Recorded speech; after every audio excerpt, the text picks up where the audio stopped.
Good day at day good mga ka-JT sa kalam. At ito po, paalis na naman po uli ako mga ka-JT at ako may susundin po. Siyempre, on-call driver mga ka-JT at ayan po, dala ko po yung sasakyan ng aking kapatid na panganay. At ayun, susundin ko po ay ang kanyang panganay na anak. At ayun po, wala naman pong kapatid si Kemo kaya Ate Janet. At ayun, lumabas na ako ng pansol mga ka-JT. Diyan po, wala pa pong traffic mga ka-JT. Sabado po ngayon mga ka-JT. At habang palabas po ako dyan, siyempre nag-iisa lang po ako, naisipan ko po, dumaan po ako sa may bypass road, Bukal, papuntang Ayala. At ayan po, nasa Barrio Bukal na po ako, ka-JT. Dire-diretso lang po tayo dyan habang wala pang traffic, pero pagdating ko po sa may bago mag-stoplight po, meron nakaramdam na po ako ng traffic dyan mga ka-JT. At after ko po dyan, siyempre, hapon na po yan at ang lapag ng aking pamangkin ay 4 PM at inagahan ko po pag alis baka po matraffic nga po ako mga ka-JT. At ayun po, bypass road po ako dumaan dyan mga ka-JT, tapos papunta ng expressway, nadaanan ko po yung mga pinalalapad na kalsada sa expressway at mga ka-JT. At dito po medyo masaya pa po ako. At ayan po, habang hinaano ko po yung kahabaan ng bypass na yan mga ka-JT, nakaliko na po ako dyan sa may bypass road at makalampas ng stoplight. At ayan po, dire-diretso lang po tayo dyan. Ang kanan po niyan na letran, ayan na po yung bypass road na sinasabi ko sa inyo mga ka-JT. At ayan, nakalampas na po ako ng release dyan, papalingan lang po ako dyan papuntang Ayala. Tapos after po niyan, papuntang Turbina mga ka-JT, dadaanan ko po yung Turbina, Kanlubang, mga exit po, tapos Kabuyaw, Santa Rosa, Carmona, Binyan, Susana Heights, Southwoods, tapos Greenfield. Yung po mga dadaanan ko mga ka-JT. At ayan po yung sinasabi ko sa inyo na bypass road. Diyan naman po ay napaka dumaan kasi madalang lang po yung sasakyan dumadaan dyan at bawal po dyan ng truck, tricycle at pampaserong jeep. Pero pag pauwi ko kayo ng Los Baños, galing ko kayo Maynila, minsan nagkaka-traffic lahat pag Biyernes, Sabado at Linggo at Lunes mga ka-JT kasi po siyempre regular na po yun, busy hours, tapos yung mga oras na maraming sasakyan at maraming umaawas. At ayun, after ko po dyan, ayan na po yung sinasabi ko sa inyong Ayala. At dito po pinapriority yung mga taga-Ayala. At ito po, Barrio La Mesa po to. Palabas po ako dyan ng papuntang Turbina. At yung kahabaan po niya na napakaganda mga ka-JT. At ayan po, siyempre, hinay-hinay lang po tayo dyan. Pero ang priority po dyan ay mga taga-Ayala subdivision mga ka-JT. Napakaganda po dyan. Meron kong pong course po dyan doon sa may pabalik na yan. Pero yan, palabas po ng highway yan, papuntang Turbina. At ayun po mga ka-JT, pag narating nyo po yung dead end na yan, pag kumaliwa kayo papuntang Batangas, at pag kumanan kayo, syempre papuntang Calambaren, crossing, tapos papuntang Manila. Yung isang daan lang po ito na binuksan mga ka-JT para sa mga gustong hindi matraffic pero medyo malayo sa dating daan sa may Real mga ka-JT. Pero ito po yung isang alternate route na gusto mo makarating kagad sa Pansol. At yun, Bukal na po yung labas niya sa bypass yun. May McDo. Yun po mga ka-JT. Tapos ayan, dadampasan nyo po yung bridge na yan. Unang bridge na po yan ay may parang falls sa ilalim, mga ilog-ilog. Tapos yung pangalawang falls po, excuse me po, sala po. Yung pangalawang tulay po ay expressway na po mga ka-JT. At ayan, dire-diretso lang po yung Ayala subdivision highway na yan mga ka-JT. Pwede na po dumaan dyan, basta private vehicles lang po, motor at 4 wheels na private, pero bawal po dyan pampaserong jeep at yung van, pang deliver, tsaka yung tricycle at truck, bawal po dyan mga ka-JT. Ayun po yung sinasabi ko sa inyo, nakalampas ako sa pangalawang tulay. At ayan, pagkatapos nyo po yan, makita nyo po yung guardhouse na yan. Ang pakaliwa po nyan ay papuntang Batangas. Siyempre kakanan mo po ako kasi papunta po ako Maynila. Yan po yung national road na papuntang Batangas mga ka-JT habang wala pa expressway. At ayan, siyempre hindi maaaring kapakita yung bida at hindi magpapakit. Expressway na po yan mga ka-JT. Nasa expressway na po ako. Ayan, kinukunan ko po yung sarili ko. Pero wala naman po masyadong sasakyan na yan. Ayan, medyo wala pa pong traffic niyan. Ayan, nakita nyo po, clear na clear pa po. Ayan, may nakasabay po akong isang bus. At alam nyo naman po, biyaheng Laguna yan, Santa Cruz, Pamanila po yan. Nalampas na po ako dyan sa may unang bridge na yan. Napakaganda po niya sa baba mga ka-JT. At hindi ko alam kung sang yan, basta maraming tubig po sa ilalim niya. Falls, parang po yan, rumaragas ang ilog mga ka-JT. At ayun po, habang binabagtas ko po yung expressway na yan, di man pwedeng hindi po ako mag-expressway kasi papunta ako na iya Terminal 2. At ayun po, doon na po ako duman sa Skyway mga ka-JT. At ayan, bandaran po sa may Santa Rosa, meron po mga ginagawang kalsada dyan. At ayan, pinalalawak po yung kalsada talagang yan mga ka-JT ko. At sa mga ka-driver ko, ingat-ingat po tayo lahat. At ito po na naman po si JT Sakalam, nagdadrive na naman po at kailangan po may sundin. At ihatid ko po sa kanyang kondo si Carl Michael Lucy. At shoutout nga pala kay Jalen Nose Mama at kay Bulok, kay Lali Nuno, at kay Vincent at kay Liam. Shoutout sa inyo. At ayun, habang inaano ko po yung kalsada na yan, expressway na yan, siyempre dahan-dahan lang po tayo kasi meron pa akong oras na iniintay para sa pagbaba ng aking pamangkin. At ayun po, ayan, medyo kanlubang na po yan. Tapos ayan, nakita nyo naman po, medyo minsan traffic po dyan kasi naiimbudo po yan kasi sa dami ng sasakyan. Tapos ginagawa po yan at pinalalapad ng gobyerno. Hindi ko alam kung gobyerno o yung may-ari nitong expressway na ito. Pagkakaalam ko, private itong expressway na ito. At ayun, sigurado pag yan natapos po, medyo magtataas po sigurado yan ng toll fee mga ka-JT. Pero ngayon, uso na po ang RFID talaga. Hindi na po pwede yung hindi kayo mag-RFID at talaga naman naninikit na siguro. Sa iba pong mga dadaan po ng mga expressway, kailangan po lagi na may load ang RFID nyo at kailangan may naka-install na po kayong RFID. Paalala lang po mga ka-JT, sa mga ka-driver ko lagi nasa expressway. At ayan po, nakaranas na po ako ng traffic kasi nandyan na po yung pagsikip ng kalsada at hindi pa po gawa yung ibang kalsada dyan, kaya medyo naiimbudo po tayo dyan. Hindi naman po ganun katagal yan kasi na-under naman kahit pa paano. Tapos siya sa may parte na po yan papuntang sa Sunrise mga ka-JT at nilampasan ko po na yung mga baryo-baryo dyan at bayan-bayan mga ka-JT. At yun, mga ka-JT at sa mga ka-driver ko, tayo po ay magpasensya lang po hanggang di pa natatapos yung mga kalsadang ginagawa.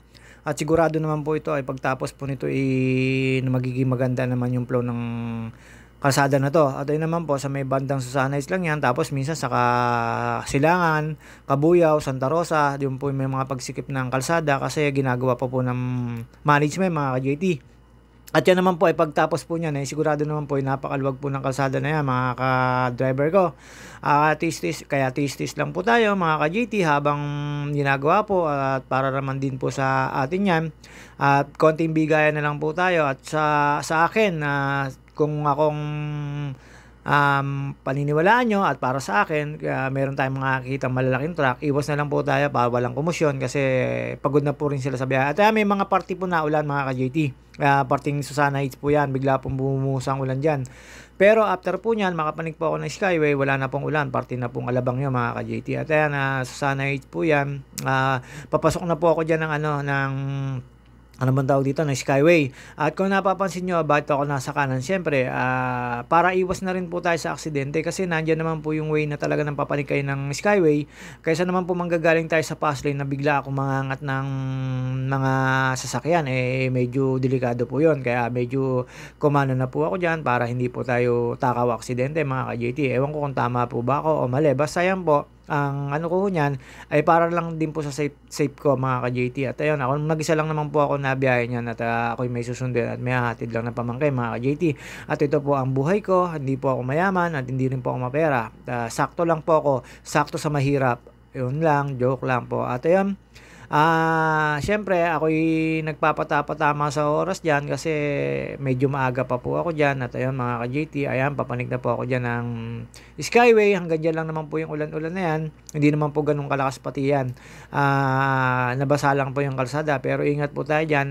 Mas madulas yan kasi hindi naman po hugas pa yung kalsada na yan. Medyo may mga putik-putik yan kaya medyo madulas mga ka-JT. At kung kayo may makakainitan sa kalsada, pagbigyan na po natin. At ito po, nandito na po ako sa new entry ng Skyway mga ka-JT. Ayan po yung sa mga hindi po nakakaluwas pa uli ngayon, mga ka-JT. Ayan na po yung new entry ng Skyway. Diyan po sa Skyway, medyo may kamahalan nga lang po. Pero sulit naman po at hindi rin naman po kayo masyado matatraffic dyan. Talagang pag exit mo lang talaga, hindi naman mawawala yung siyempre mabagal po yung system nila. Tsaka naman sa dami naman po ng sasakyan. At konting unawa na lang po tayo mga ka-JT. Wag na lang po natin i-bash yung kanilang mga tawag dito, mga system kung bakit mabagal. Minsan din, pag sobrang tulin mo, hindi nababasa ng kanilang system mga ka-JT. Tayo na lang po mag-adjust para wala na rin pong abira sa atin mga ka-JT. At ayan, after ko po makapanig dyan, alabang na po yan, dadaanan ko po sukat, ayan. Mga ka-JT, tuyo na po yan, pa-exit na po ako ng Skyway, tapos dinaanan ko po dyan sa Skyway, sukat, bikutan, Taguig, C5, party lang po pero hindi po talaga way nung papuntang C5, basta yun nadadaanan lang po sa ilalim, tapos may mga kalsada po nadadaanan papunta doon sa sinabi ko, at pamalik po ako dyan sa may papuntang Terminal 1, 2, 3, 4 at doon po yung daan ko, tapos mag-iwalay na lang po yan sa pagbabasa pag-exit sa may Skyway na yan mga ka-JT. At ayan, habang inaano ko po dyan, kukunti naman po yung mga nakakasabay ko kasi hindi naman mo ganun ka-traffic at alanganin oras mga ka-JT.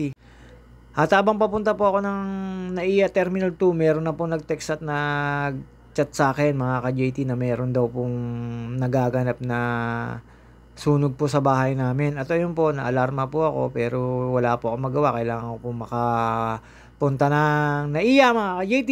At ayun, pasalamat naman ako sa mga pamangkin ko at nabuksan yung bahay ko at na-safe.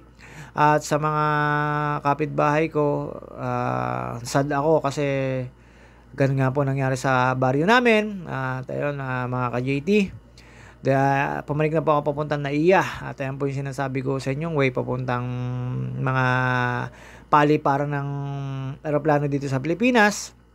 Ayan, papanik po kayo dyan, tapos bababa ho kayo dyan sa may pataas na yan. Medyo liliit po yung kalsada dyan mga ka-JT. At ayun po, pagkatapos ko po dyan, syempre ikot lang po ako dyan, hanapin ko lang po yung exit ng Terminal 2 dahil doon po ako pupunta. Yun po yung bagong policy ngayon ng mga terminal.